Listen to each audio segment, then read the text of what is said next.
저처럼 시댁 식구에게 경기를 일으키는 사람이 또 있을까요? 사실 이런 화제로 얘기하다 보면 한둘씩 모여가며 다들 자기네가 더 심하다고 말하다 보니 한도 끝도 없긴 하더라고요.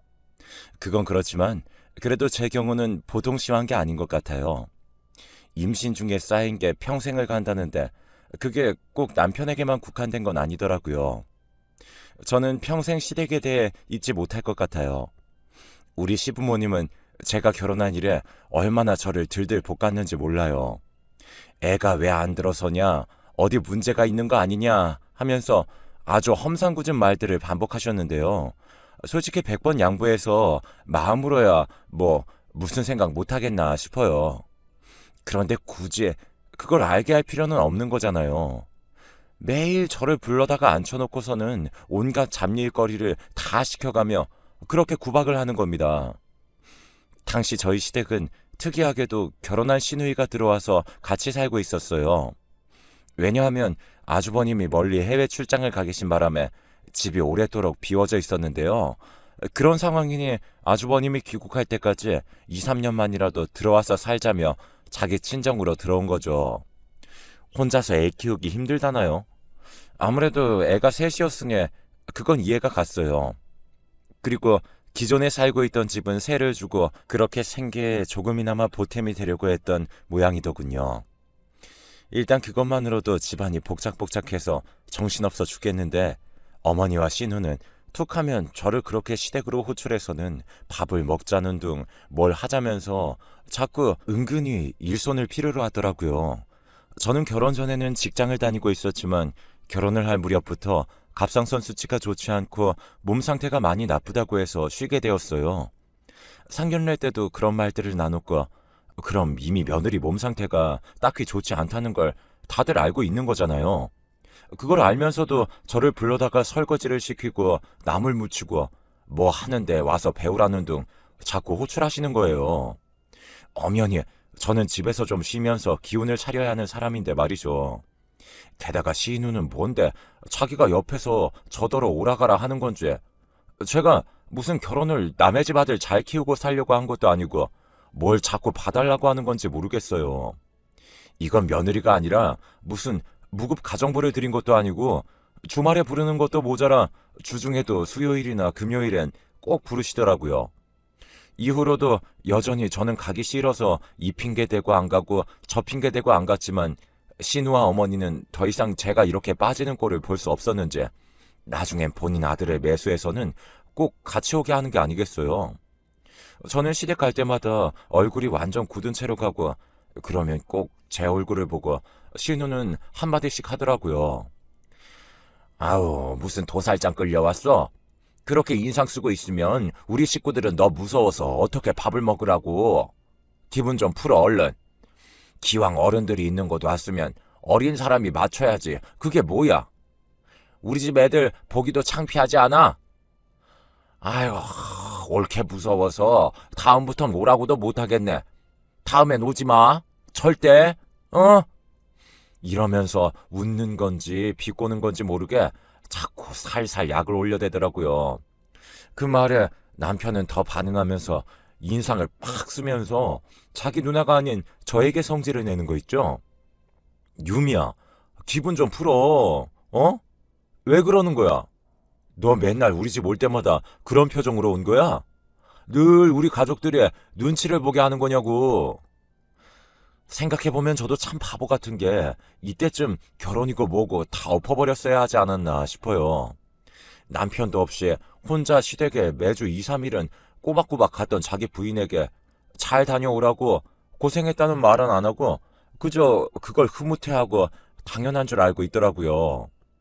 이후로 몇 번이나 남편이 가자고 했지만 그냥 누워서 못 들은 척하고 안 가기도 했고 남편이 그걸로 삐치거나 서운해해도 모른 척했어요. 나중에 신우한테 몇 번이나 연락이 와서는 안 와도 된다고 했다고 그걸 그대로 고지고대로 듣고 안 오는 사람이 어디 있냐고 면박을 주더라고요. 그래도 일단은 끝까지 무시했어요. 왜냐하면 가지 않을 때 해방감이 너무 컸거든요. 그래서 안 가고 있는 몇 달 동안 생각도 못했던 아기가 우리에게 찾아오게 되었어요. 아무래도 그간 제 몸이 안 좋기도 했지만 일단 마음 상태가 편안해서 그랬던 걸까요? 정확한 이유는 알 수 없지만 아무튼 이런 소식 자체는 너무 기뻤죠.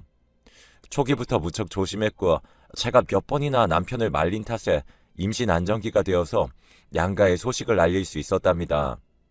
일단 양쪽에서 다 기뻐하시긴 했는데 시댁에서는 성별부터 빨리 알아오라며 무슨 아기를 위한 안전검사 같은 내용들은 관심도 없는지 그것만 자꾸 성하시더라고요. 정말 그쪽 집안과 도저히 상종하고 싶지 않을 정도로 정 떨어지게 하는 말만 차고 넘쳤어요. 남편은 바보같이 또 그 내용들을 저에게 그대로 전달해 오는데 제가 너무 스트레스 받아서 그런 얘기 좀 하지 말라고 했습니다. 명준 씨, 어머니랑 형님이 하신 말들 좀 나한테 일일이 다 전하지 마. 자기도 나한테 그런 말 하면서 내가 기분이 좋을 거라고 생각하는 거야? 듣고 서로 기분 나쁠 얘기들을 왜 자꾸 그렇게 하는 거야? 듣고 뭐 나보고 행동을 고치던지 변하라고? 내가 왜 그렇게 해야 되는데? 그러자 남편도 나름 뭐가 쌓였던 건지 또 따지기 시작하더군요. 내가 뭐 너한테 대단한 얘기라도 했어? 그냥 우리 누나랑 엄마가 성별을 궁금해한다는 얘기잖아. 그런 얘기들도 못해. 손주랑 조카를 봐서 너무 기쁘고 좋아서 그런다는데 너 진짜 예민하고 별난 것 같아. 그러니 어른들이랑 어울리지도 못하고 맨날 자리를 피하기만 하지. 나도 이제 장인어른이랑 장모님한테 전화 오면 안 받을 거야. 진짜 기가 막히다 못해 코가 막힐 지경이더군요. 대체 어쩌라는 건지. 그래서 마음대로 하라고 했어요. 마음대로 해. 언제 우리 엄마랑 아빠가 당신한테 전화한 적 있어? 아니, 그러는 당신은 먼저 우리 집 사이가 되어가지고 안부 전화라도 한 적 있냐고. 나보고는 안부 전화 일주일에 한 번씩 안 한다면서 맨날 어머니랑 형님한테 전화가 그렇게 걸려왔는데 자기는 뭐 하는 거야? 우리 집에서 매일 당신한테 쪼아대는 가족이 누가 있는데? 뭐야? 쪼아댄다고? 말 다 했어 너 지금? 이쯤 되니까 신우랑 어머니가 딱히 이상한 게 아니었음을 너무 늦게 깨달았지 뭡니까? 그냥 이 집은 다 한통속이에요. 남편부터 시어머니, 신우, 그냥 가족이기에 다 이런 인간들이었을 뿐이더라고요. 그런데 제가 늦게 알았고 남편은 그 안에서 괜찮은 사람이며 내 편을 들어줄 사람으로 잘못 착각했던 거예요. 어머니랑 신우는 그냥 자기 동생이자 아들을 장가 보내놓고 걱정이 많아서 유난히다 못해 저렇게 사람을 미친 듯이 잡아대야 성이 풀리는 이상한 사람들이라고 생각했거든요. 남편은 이런 부분에서 중재를 잘 해주겠지. 나는 남편만 믿고 결혼했으니까 이렇게 생각했는데요. 결국 시집살이는 남편이 시키는 것이더라고요. 남편이 이런 식으로 생각이 꽉 차 있으니 시댁에서 저를 만만하게 보고 선을 마구 넘어대는 것 같았죠. 아무튼 저는 이런 상황을 더는 봐줄 수가 없어서 남편과 냉전 중에 들어갔고 성별이 나온 이유도 남편에게만 말했을 뿐 시댁에 따로 연락은 안 했어요. 남편도 제가 자기네 가족들과 전혀 연락 안 하는 모양새를 보고 포기했는지 본인이 직접 말을 했나 봐요. 하루는 집에 누워있는데 어머니께 전화가 온 거예요. 누워서 받다가 너무 스트레스가 받아서 그만 자리에서 일어났어요. 유미, 너 딸 가졌다며? 명준이한테 연락받았다. 너는 네가 입이 있으면 직접 찾아와서 말을 할 것이지. 그걸 꼭 남편을 통해서 전해야겠어. 이때부터도 뭔가 짜증나고 싫었는데 갈수록 말 같지도 않은 얘기만 거듭하시더라고요. 그리고 이 집에 와서 처음 애를 가졌으면 웬만하면 아들을 가졌어야지. 웬 딸이야 대체. 나보고 명준이 할머니나 어른들한테 어떻게 말을 하라고. 네가 좀 관리를 잘해서 노력을 했어야지. 아이고 여자가 되어서는 그놈의 씨 하나 제대로 못 골라서 냉큼 딸을 가져버리면 어떡하냐. 아유 잔말 말고 둘째는 꼭 아들 낳도록 해야 한다. 진짜 무슨 아기로 협박하는 폭력배도 아니고 조선시대 말기도 이런 식으로 말하는 시어머니가 있었다면 분란이 일어나지 않았을까요? 가뜩이나 불편한 몸 이끌고 힘든 며느리한테 이런 식으로 말을 해야 하는 건지 저는 대답도 제대로 하지 않고 그냥 전화를 끊어버렸어요. 그게 또 마음에 안 들어서는 남편에게 전화해서 얼마나 난리를 치셨는지 남편은 들어오자마자 저한테 씩씩거리면서 엄마 전화를 대답도 않고 끊었냐며 할 말 많아 죽겠는데 제가 전화를 안 받는다며 머리 끝까지 화가 나셨다고 합니다. 그러면서 저 때문에 너무 스트레스 받아서 화병 나서 알아누우셨다며 빨리 사과를 드리러 찾아가 보라고 하는데 이때부터 저는 정말 남편이 인간처럼 느껴지지 않았어요. 어떻게 뱃속에 자기 자식을 임신하고 있는 부인한테 곧 죽어도 자기 엄마와 누나가 우선이 되어서는 저런 말들을 해댈 수 있는 걸까요? 저는 억울하고 화가 나서 눈물을 끄크거리며 참으면서도 절대로 무슨 일이 있어도 전화를 다시 걸지 않았어요. 그냥 남편 하나만 무시하고 안 보면 그만이더라고요. 시간이 갈수록 냉전이 길어지고 임산부인 저 혼자 산부인과를 다니는 날들이 많았고 자기도 주제에 앞바랍시고 애 크는 건 또 궁금했는지 슬 숙이고 들어오더라고요. 저는 일단 챙겨줄 건 챙겨주고 남편 입에서 어머니와 누나 얘기하며 챙기라는 말이 나온다면 그냥 무시하고 말았어요. 듣지도 않고 자리에서 일어나 버리고 곧장 안방으로 향해 문을 잠가버렸습니다. 그런 게 또 화가 났던 건지 남편은 그새 또 자기 엄마한테 말한 것 같았고 어느 날은 글쎄 우리 엄마한테 전화가 왔지 뭐예요. 유미야, 너 시댁이랑 뭔 일 있니? 그런 일이 있었으면 엄마한테 말하지 그랬어. 무슨 일이라니? 엄마가 하시는 말씀을 듣고 저는 화를 좀처럼 다스릴 수가 없어서 감당이 안 되더군요. 듣기로는 어머니가 우리 엄마한테 전화를 해서 그렇게 제 험담을 하셨다는 거예요. 며느리가 되어서 시댁도 잘 안 오려고 하고 임신하고 걱정돼서 몇 마디 좀 했더니 그걸로 뾰루퉁해져서는 우리 아들한테도 집에서 어지간히 잡고 사는 것 같다며 사돈이 어찌 그리 교육하셨냐면서 되려 따졌다는 거예요.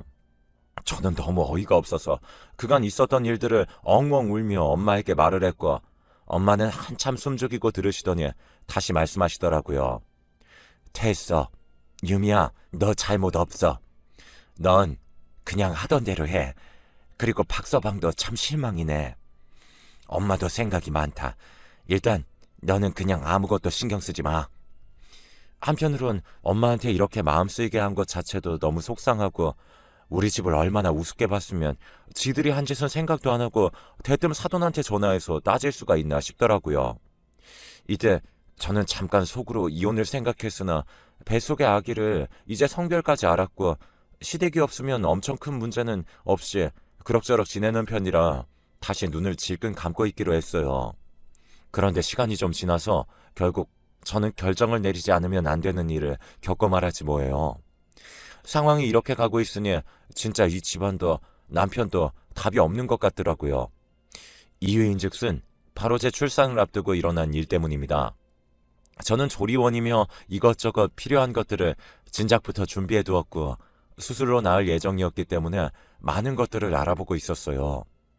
수술 때 아이를 낳고 입원해 있는 동안은 아무래도 남편의 도움보다는 엄마의 도움이 더 필요할 것 같아서 엄마께 얘기를 해두었고요.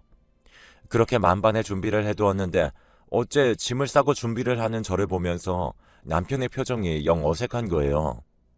제가 오전 중에 수술이라고 말을 했고 나와 엄마를 데려다주고 나면 당장 옆에선 할 일이 없으니 이것저것 잘 챙겨서 있으라는 말을 했는데요. 대답이 시원치 않고 자꾸 제 눈치를 보길래 답답해서 왜 그러냐고 했어요. 남편은 이때다 싶었는지 겨우 말을 꺼냈는데 그 말을 듣고 저는 진짜 이 인간이 내 남편인지 뭔지 온갖 분노가 안쪽에서 올라오더라고요. 저기 그게 왜 이렇게 뜸을 들여? 빨리 말해. 무슨 일이야?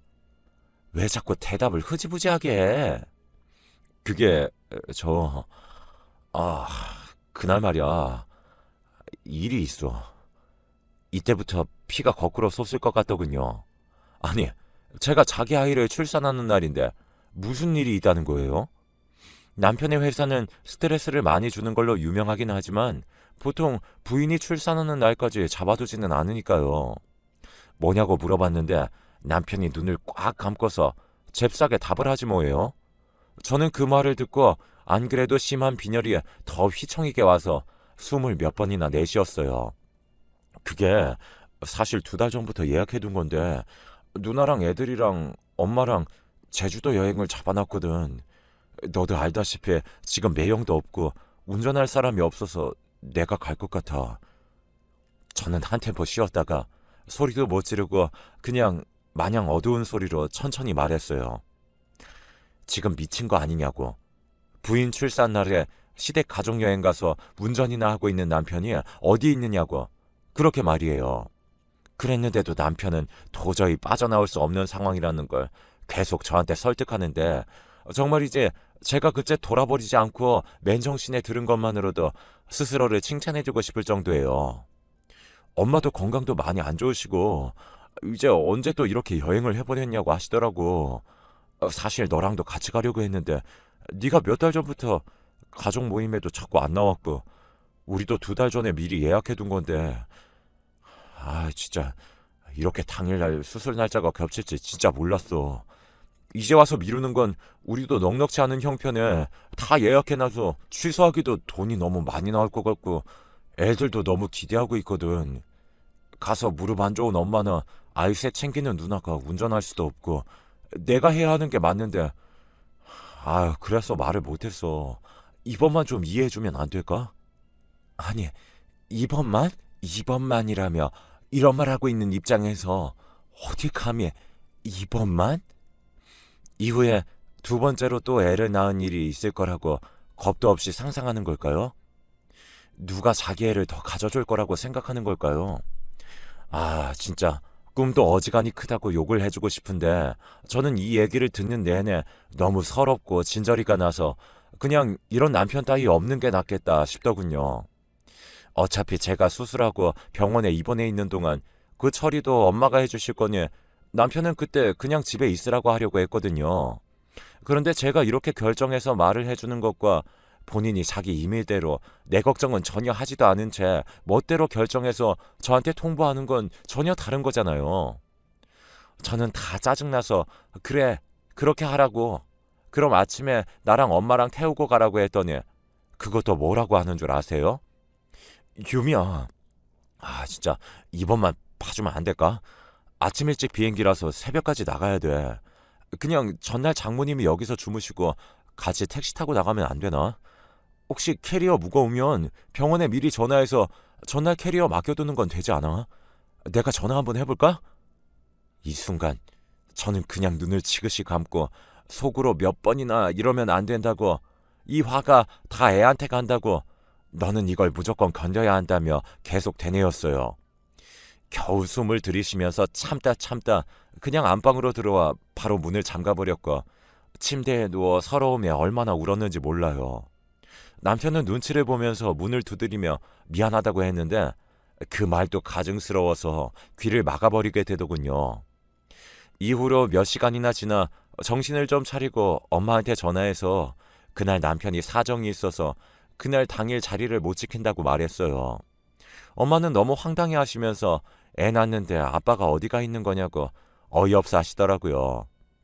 괜히 엄마에게까지 근심을 끼치고 싶지 않아 더는 얘기하지 않았고, 저는 그렇게 얼마 지나지 않아 당일날 새벽까지 나가는 남편을 보며 한숨을 푹 쉬어가며 엄마와 함께 병원으로 향했어요. 그리고 무사히 예쁜 딸을 얻었고요. 남편은 너무 꼴보기 싫었고 몇 번이나 전화가 걸려왔는데 받지 않았어요. 실제로 아파서 받을 정신도 없었고요. 나중에 우리 엄마께 전화를 해서 아무것도 모르는 엄마는 그냥 사진들을 몇 장씩 보내주셨더라고요. 그리고 제가 한창 입원해서 모유 수유 때문에 왔다 갔다 하고 엄마로부터 부축을 받고 있을 때쯤 겨우 주변에 연락을 돌리고 통화를 좀 할 수 있었어요. 태어난 아기도 너무 예뻤지만 마음이 너무 우울하고 지치더군요. 그래도 내색은 않으려고 했지만 몸도 덜 아물어서 뱃속 장기가 심히 아파오고 몇십 통씩 걸려와 있는 남편의 전화도 볼 때마다 기가 차고 눈물만 났습니다. 아기를 낳은 지 2째 날이 되었을 때 가급적 많은 생각을 안 하고 회복에만 집중하려던 차에 또 전화가 왔어요. 엄마가 너무 그러지 말고 박서방도 미안해서 전화하는 걸 텐데 받아보라고 하더군요. 저도 받아서 실컷 욕이나 해주자는 생각으로 받았는데 글쎄 남편의 목소리가 이상했어요. 왜 그래? 뭐야? 무슨 일 있어? 그게 여기 지금 사고가 났어. 사고라니?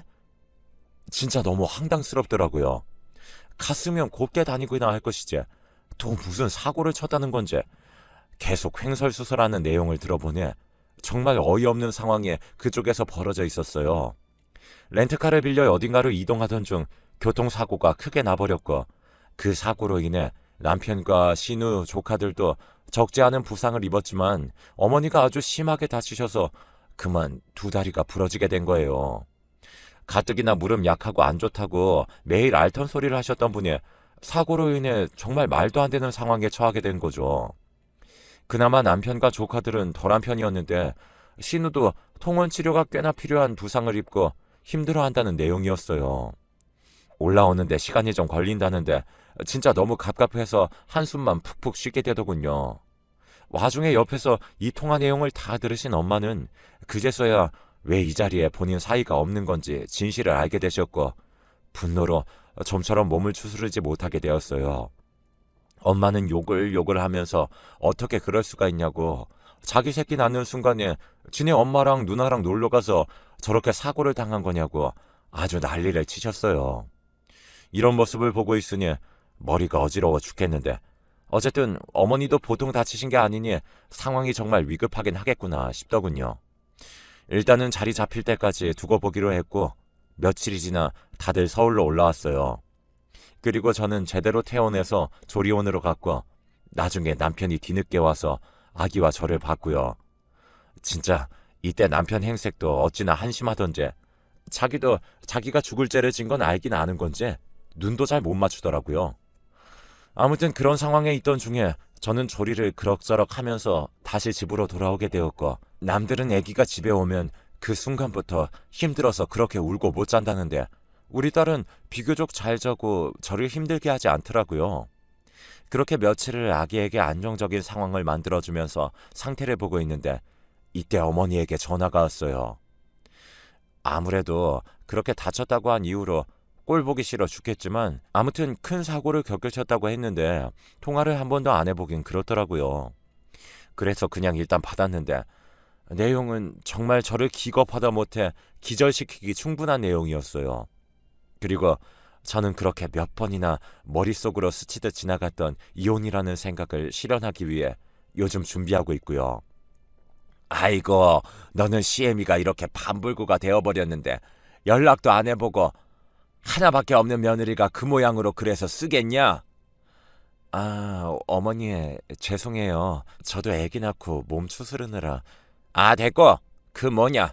내가 지금 이 모양이 돼서 움직이질 못해. 니네 신우도 아주 그냥 보통 크게 다친 게 아니야. 애들도 못 돌보고 있고, 이거 뭐 간병인이라도 써야 할 판이다. 그러니까 네가 애기 안고 여기로 넘어와서 조카들도 좀 같이 챙겨서 먹이고, 여기 와서 신우도 좀 간호하면서 나도 좀 챙겨주고 해야겠다. 아, 그 간병인이 솔직히 그게 다 돈이 얼마니? 다 낭비지 뭐냐? 가족이 있는데 뭘 다른 데 사람 구해서 돈을 써? 그니까 당장 잔말 말고 내일부터 와. 아휴, 오늘도 다들 죽겠다고 아우성인데 그냥 내일부터 오라고 하는 거야. 어? 아유, 얼른 대답해. 어이가 없더군요. 가족이요? 가족이 있는데 무슨 간병인을 쓰냐고요? 그럼 가족인 며느리가 그렇게 생사를 걸고 자식을 낳고 있는 동안 가족이라는 사람들은 어디가 있었나요? 다리가 부러지고 허리가 부러진 게 제 탓인가요? 저도 수술하고 몸이 다 아물지 않아서 최대한 누워있기만 하고 있고 애기도 제대로 못 안아보고 있고 먹이는 거, 기저귀 채우는 거 다 저희 친정엄마가 하고 있는 현실인데 뭐라고요?